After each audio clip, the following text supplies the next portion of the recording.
আজি ହେଉଛି ଦେଶର ଜାତୀୟ ପିତା ମହାତ୍ମା ଗାନ୍ଧୀଙ୍କ 78ତମ ତିରୋଧାନ ଦିବସ 78ତମ ତିରୋଧାନ ଦିବସ।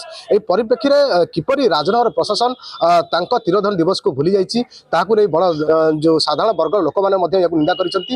ଯେତେବେଳେ ଭାରତର ବା ଦେଶର ଜାତିର ପିତା ମହାତ୍ମା ଗାନ୍ଧୀଙ୍କ ନାଁ ଆସୁଛି ସେତେବେଳେ ବ୍ଲକ ପ୍ରଶାସନ କିପରି ଆଜି ତାଙ୍କ ତିରୋଧାନ ଦିବସକୁ ଭୁଲି ଯାଇଛି ଏହାକୁ ନେଇ ବଡ଼ ଯେଉଁ ଦୁଃଖ ପ୍ରକାଶ କରିଛନ୍ତି ସାଧାରଣ ଲୋକେ। କିନ୍ତୁ ଏହାକୁ ଭୁଲି ନାହିଁ ରାଜନଗର କଂଗ୍ରେସ। ଏନେଇ ଯୁବ ନେତା ଯିଏ ଅଛନ୍ତି କଂଗ୍ରେସର ଯୁବ ସଭାପତି ରାଜନଗର ବ୍ଲକର ଯେ ପ୍ରଶାନ୍ତ କୁମାର ରାଉତ ଅଛନ୍ତି ସେ କିନ୍ତୁ ଏ ଜିନିଷ ଭୁଲି ନାହାନ୍ତି। ତାଙ୍କର କର୍ମୀମାନେ ଏବଂ ସାଧାରଣ ଲୋକମାନଙ୍କୁ ନେଇ ଆଜି ମହାତ୍ମା ଗାନ୍ଧୀଙ୍କ ପ୍ରତିମୂର୍ତ୍ତିରେ ପୁଷ୍ପମାଲ୍ୟ ଅର୍ପଣ କରିଛନ୍ତି। ସେ ନେଇ ତାଙ୍କର ପ୍ରତିକ୍ରିୟା ନେବା। ଗାନ୍ଧୀଙ୍କ ଆଜି ତିରୋଧାନ ଦିବସ ବ୍ଲକ ପ୍ରଶାସନ ସମସ୍ତ କାର୍ଯ୍ୟକ୍ରମକୁ ଭୁଲି ଯାଇ ଆଜି ଗାନ୍ଧୀଙ୍କ ବେକରେ ପୁଷ୍ପମାଲ ଦେବାରୁ ବଞ୍ଚିତ ହୋଇଛନ୍ତି। ଆଉ ରାଜନଗର ବ୍ଲକ ଏବଂ ତହସିଲ ସମସ୍ତ ପ୍ରକାର କାର୍ଯ୍ୟକ୍ରମକୁ ଭୁଲି ଯାଇଛନ୍ତି। ଏହା ବଡ଼ ନିନ୍ଦନୀୟ କଥା।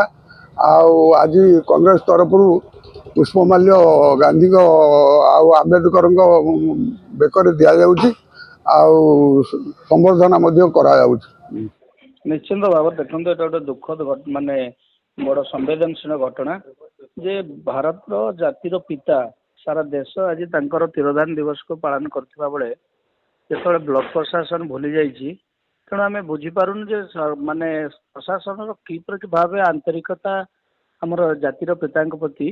ତେଣୁ ଏଇଟା ଗୋଟେ ଦୁଃଖଦ ଘଟଣା ଯେ ଏ ପ୍ରକାର କାର୍ଯ୍ୟରୁ ପ୍ରଶାସନ ନିବୃତ୍ତ ରୁହନ୍ତୁ।